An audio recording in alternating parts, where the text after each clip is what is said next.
Ang impeachment complaint na inendorso ng akbayan ay isang papel na walang kalakip na kahit anong ebidensyang magpapatunay sa mga paratang na isinasaad dito. Hindi na ito bago. Matatandaan na ang impeachment laban sa akin ay naging sagot nila sa aking pag-alis sa gabinete. Isang hakbang na isinagawa dahil hindi na maipaliwanag ng Pangulo ang patuloy na pagkalugmok ng bayan sa kahirapan dulot ng kanyang kapabayaan at bisyo.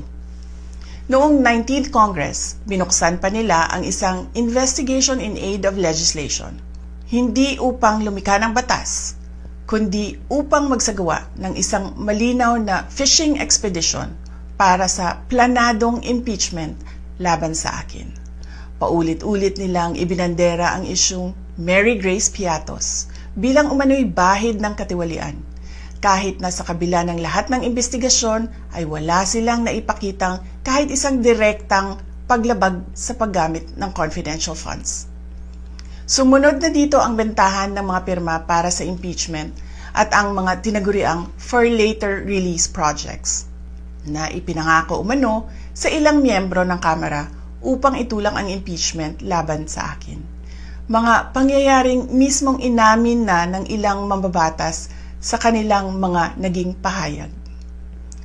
Mga kababayan, walang kredibilidad ang akbayan upang mag-endorso o magsumite ng impeachment complaint. Ilang ulit ng hayagang ipinahayag ng kanilang pinuno ang kanyang intensyong tumakbo sa pagkapangulo. Isang malinaw na indikasyon ng pampulitikang motibo sa likod ng kanilang mga hakbang.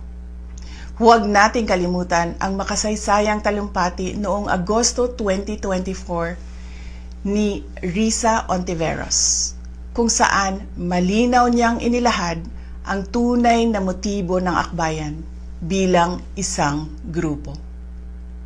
At habang ang anak niya ay may kapangyarihan pa, hindi magiging madali ang ating laban. While VP Sara is in power, the threat of a full-blown Duterte comeback is still a very real and present danger. For one, they are supported by one major superpower, China. Kaya malinaw na lahat ng ito ay isang uri ng harassment at pang-aabuso sa proseso ng impeachment ng grupong akbayan.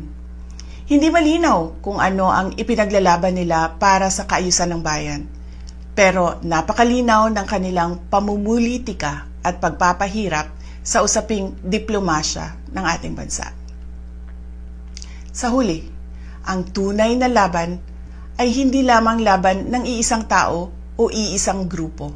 Ito ay laban para sa katotohanan at sa dangal ng ating bansa. Naway magsilbi itong paalala sa ating lahat na ang kapangyarihan ng impeachment ay hindi dapat ginagawang sandata ng politika, kundi isang banal na proseso para sa hustisya at pananagutan. Sapagkat kapag nanaig ang abuso, ang tunay na talunan ay ang sambayanang Pilipino. Syukran.